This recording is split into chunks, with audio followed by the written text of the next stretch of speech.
أعوذ بالله من الشيطان الرجيم. بسم الله الرحمن الرحيم. السلام علیکم ورحمۃ اللہ وبرکاتہ۔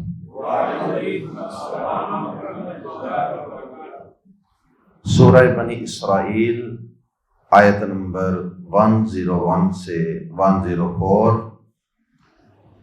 ان الحمد للہ والصلاة والسلام علی رسول اللہ اما بعد۔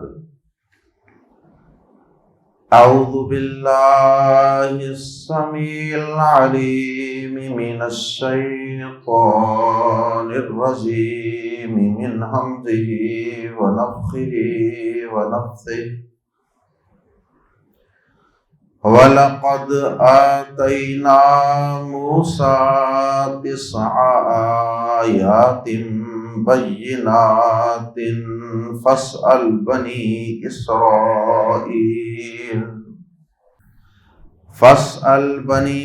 إِسْرَائِيلَ إِذْ جَاءَهُمْ فَقَالَ لَهُ فِرْعَوْنُ إِنِّي لَأَظُنُّكَ يَا مُوسَى مَسْحُورًا۔ قال لقد علمت ما أنزل هؤلاء إلا رب السماوات والأرض بصائر وإني لأظنك يا فرعون مثبورا۔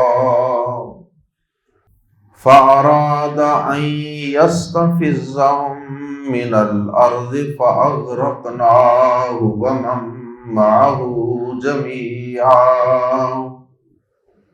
وقلنا من بعده لبني إسرائيل اسكنوا الأرض فإذا جاء وعد الآخرة جئنا بكم لفيفا۔ کفار کی طرف سے اللہ کے نبی صلی اللہ علیہ وسلم سے 6 عجیب و غریب قسم کے معجزات کا مطالبہ کیا گیا تھا۔ اللہ رب العزت نے آیات زیر تفسیر میں نبی پاک صلی اللہ علیہ وسلم کے دور کے کفار کو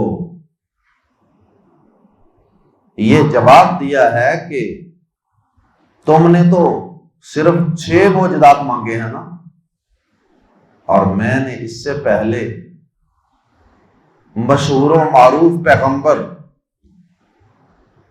اہل کتاب کے پیغمبر، یہودیوں کے نبی، اولو العزم پیغمبر حضرت موسیٰ علیہ السلام کو 9 معجزات عطا کیے تھے۔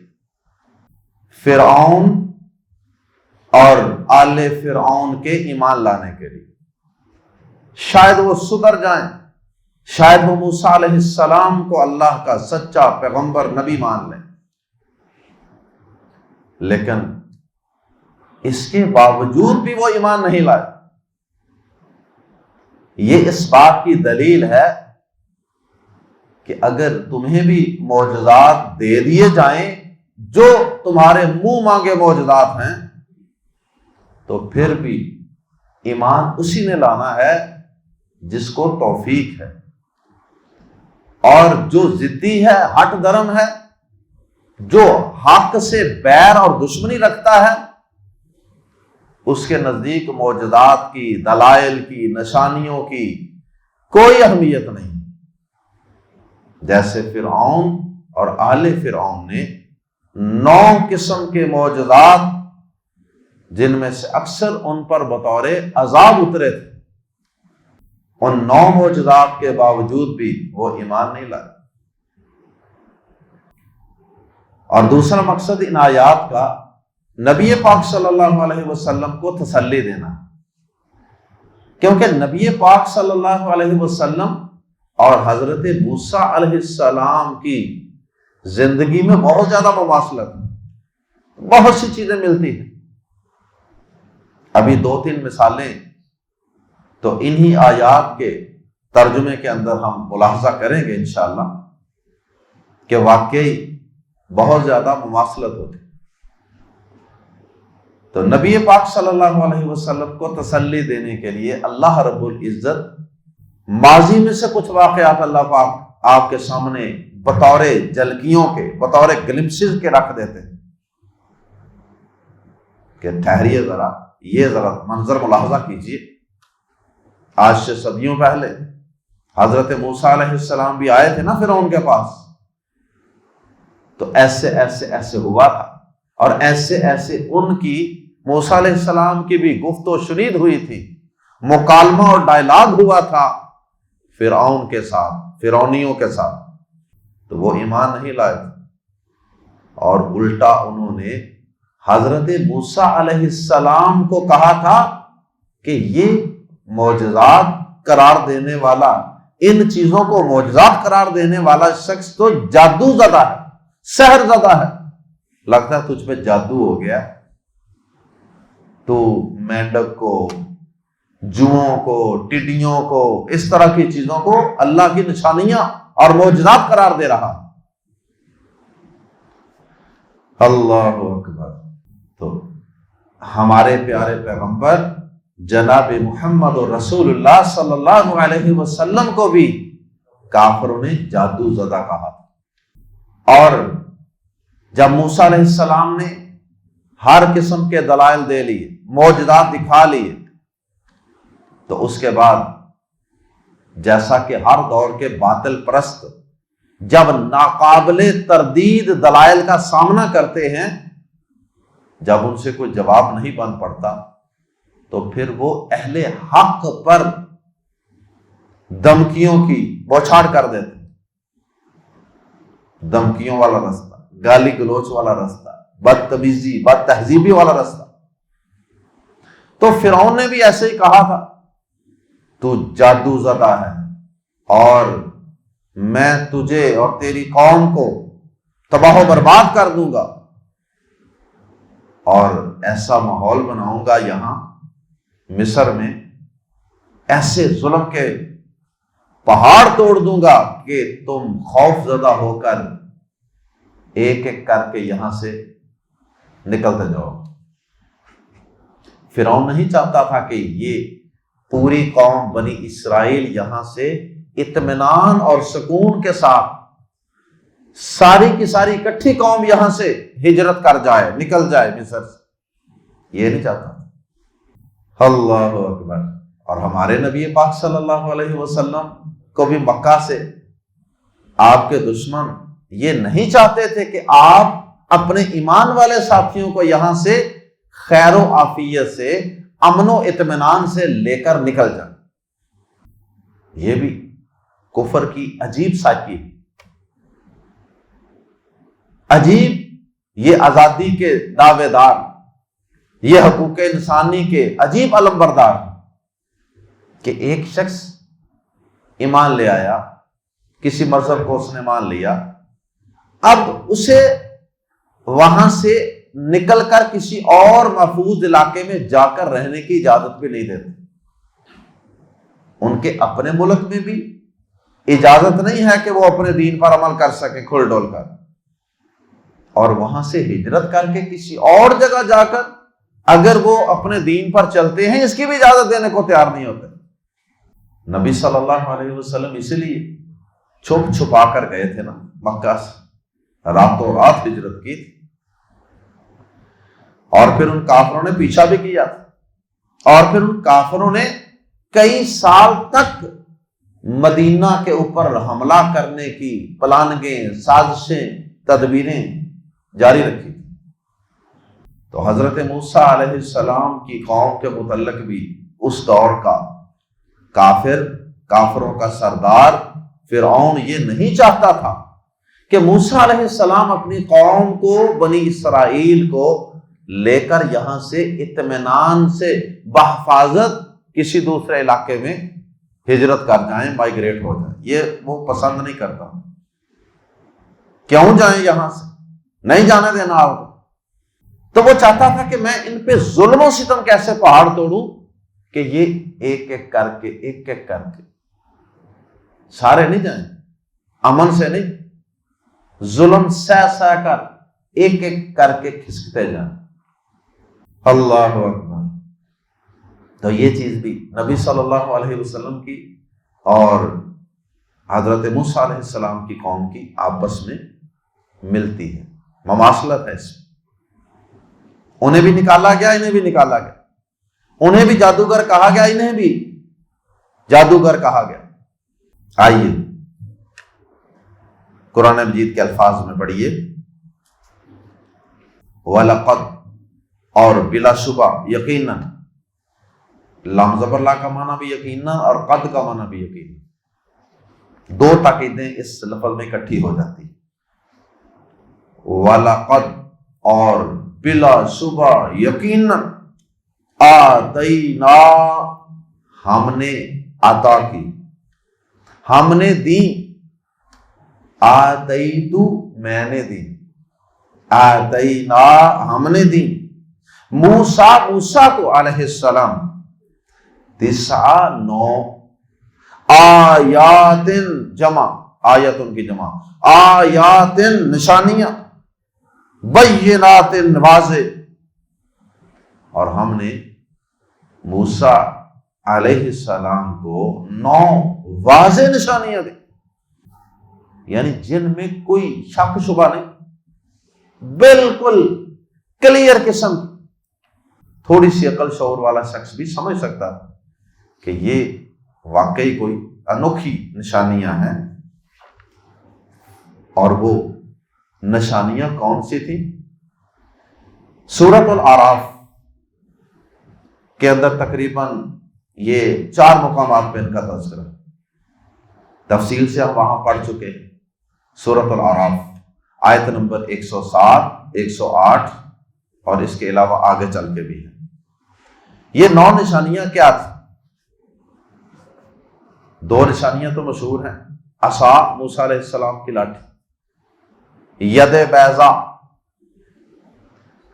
اور قحط سالی، یہ بطور عذاب، قحط سالی، بارش کوئی نہیں ہو رہی، ہر طرف قحط ہی قحط، لفظ ویسے قحط ہوتا ہے، شارٹیج، قحط سالی عام ہو گئی، فصلیں نہیں مل رہی، فلاں چیز بھی شارٹ، فلاں چیز بھی شارٹ۔ اور اس کے بعد حضرت موسیٰ علیہ السلام کے سامنے دریا کا پھٹ جانا، پیچھے فرعون موجود تھا نا، اس نے دیکھا دریا کو پھٹتے ہوئے، ہونا تو یہ چاہیے تھا نا کہ ادھر ایمان لے آتا، پیچھے ہی نہ کرتا، لیکن اس کے باوجود اس نے پیچھا کیا، دریا کا پھٹ جانا۔ اور اسی طرح طوفان کا عذاب، ٹڈیوں کا عذاب، ٹڈیاں فصلوں کے اندر، ٹڈیاں ناقابل کنٹرول، جوئیں، ہر بندے کے جوئیں گر رہی ہیں ساتھ، اتنی جوئیں، مینڈک، ہر طرف مینڈک ہی مینڈک، گھروں میں، کمروں میں، بستروں پہ مینڈک ہی مینڈک۔ اللہ اکبر۔ یہ کتنے ہو گئے؟ 8۔ اور ایک خون کا عذاب، جگہ جگہ خون۔ آج کل بھی کئی لوگ کہتے ہیں خون کے چھینٹے پڑتے ہیں، تو وہ خون کے چھینٹے پتہ نہیں کیسے پڑتے ہوں۔ تو بہرحال خون جگہ جگہ سے، جگہ جگہ ان کو خون نظر آتا۔ یہ ساری چیزیں عذاب ہی ہیں، مصیبت بن جاتی ہے انسان کے لیے، بندہ کرے کہ۔ اور اگر کسی کو ان چیزوں کے بطور عذاب ایک حقیقت ہونے کی سمجھ نہ آئے تو آج کے دور میں ڈینگی مچھر دیکھ لیں، پوچھیں ذرا، پوری حکومتی مشنری لگی ہوتی ہے، ٹیمیں بنی ہوئی ہیں، وہ ادارے، وہ گھر، وہ چوک چوراہے، وہ پارک، جا کے ڈھونڈتے پھرتے ہیں کہ کوئی ڈینگی مچھر کا کوئی نام و نشان مل جائے تو ہم اس کو ختم کریں. تو یہ اللہ پاک کی مخلوقات ہیں، تو یہ انسان کو بے بس بھی کر دیتی ہیں جب اللہ چاہے. تو بہرحال یہ 9 معجزات تھے جو دیے گئے تھے بطور خاص فرعون اور فرعونیوں کے لیے، ان کے ایمان لانے کے لیے. ویسے تو موسیٰ علیہ السلام کو اس کے علاوہ اور معجزات بھی دیے گئے، لیکن وہ معجزات بنی اسرائیل کے لیے تھے، فرعونیوں کے لیے نہیں تھے. مثلا من و سلوہ، بادلوں کا سایہ کرنا، طور پہاڑ کو اٹھا کر ان کے اوپر کرنا تاکہ وہ تورات کو لے لیں. تو اس قسم کے معجزات اور بھی تھے لیکن وہ فرعونیوں کے لیے نہیں تھے. اس لیے یہ جو 9 معجزات ہیں ان کا اللہ پاک نے بطور خاص تذکرہ کیا کہ یہ فرعون کے لیے تھے. وَلَقَدْ آتَيْنَا مُوسَىٰ 9 آیَاتٍ بَيِّنَاتٍ، اور بلا شبہ یقیناً ہم نے موسیٰ کو 9 واضح نشانیاں عطا فرمائیں. فَاسْأَلْ، پس سوال کر. اے نبی صلی اللہ علیہ وسلم پس سوال کیجئے، پوچھئے بنی اسرائیل سے، یعنی ان سے پوچھ لیجئے جو آپ کے دور کے بنی اسرائیل ہیں نا، یہودی، ان سے پوچھ لیجئے. ان کو پتہ ہے ان ساری باتوں کا اور ان سارے واقعات کا، کیونکہ ان کی کتاب تورات میں سارا کچھ موجود ہے. پس پوچھئے بنی اسرائیل سے، اذ جب آیا ہم ان کے پاس، کون آیا؟ موسیٰ علیہ السلام. فقال له، تو کہا اس سے، فرعون نے، یعنی موسیٰ علیہ السلام جب دعوت کے لیے آئے، ڈائلاگ کے لیے آئے، مقابلے کے لیے آئے، تو فرعون نے اس سے کہا، موسیٰ علیہ السلام سے کہا، انی بے شک میں، لفظ پر لا یقیناً، اظن گمان کرتا ہوں، سمجھتا ہوں، کہا تجھے، یا موسیٰ، اے موسیٰ، مسحورا، جادو زدہ. اے موسیٰ میں تو تجھے جادو زدہ سمجھتا ہوں، یعنی تجھ پر جادو ہوا ہے، تو ان کو معجزات قرار دے رہا ہے، مجھے لگتا ہے تیرے اوپر جادو ہو گیا. یہ بھلا کو معجزات ہوتے ہیں؟ مینڈک، جوئیں، ٹڈیاں، خون.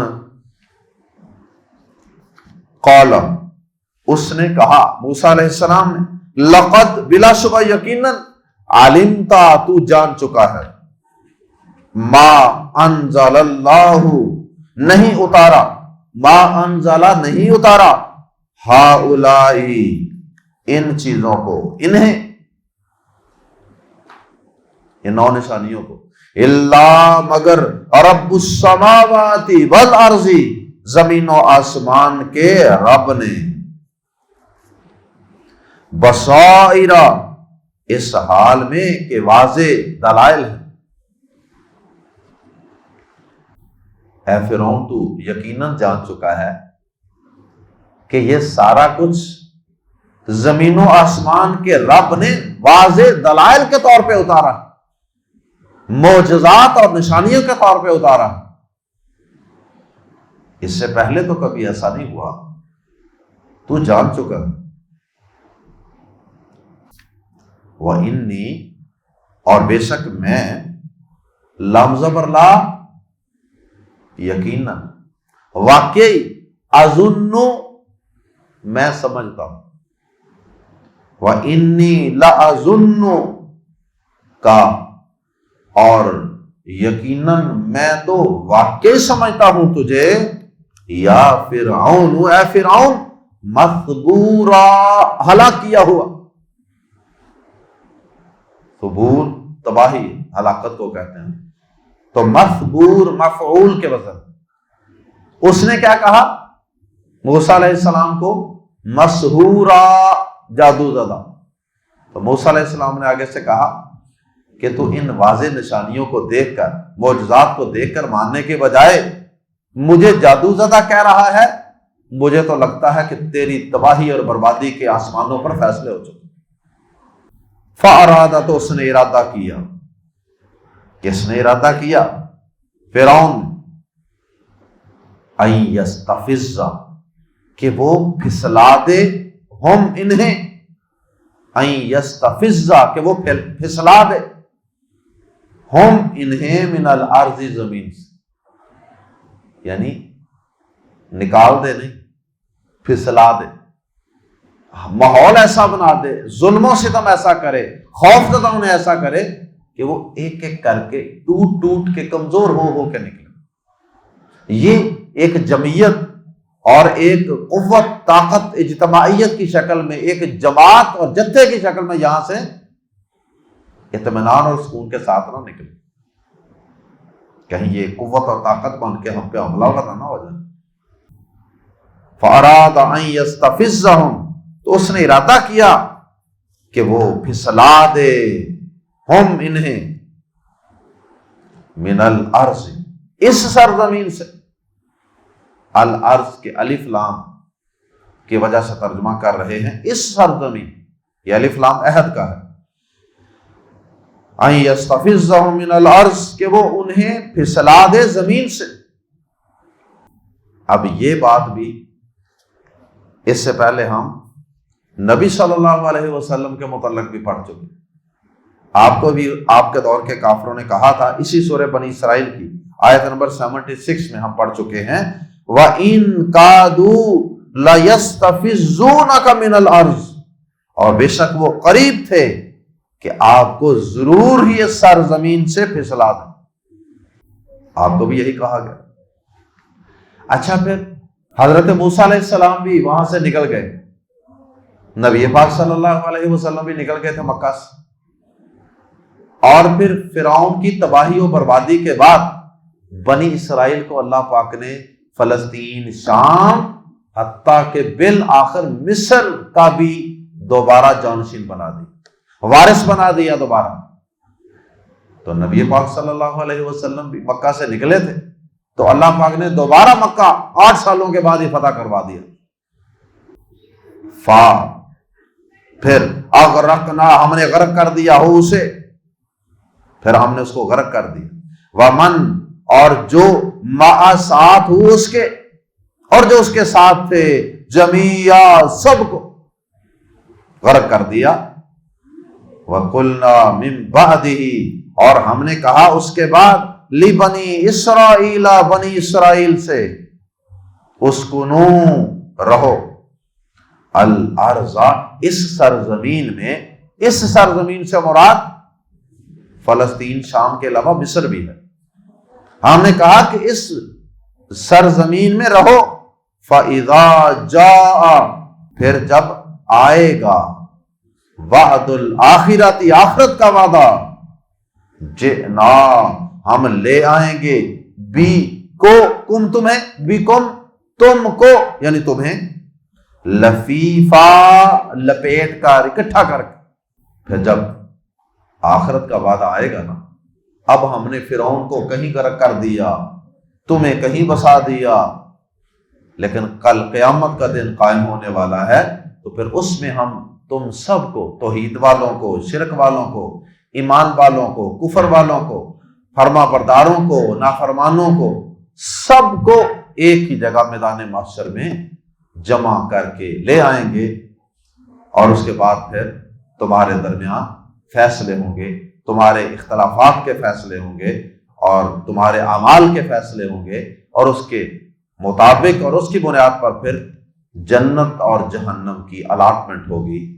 اللہ ہم سب کو قرآن مجید کے واقعات اور قصوں سے سبق حاصل کرنے کی توفیق عطا فرمائے۔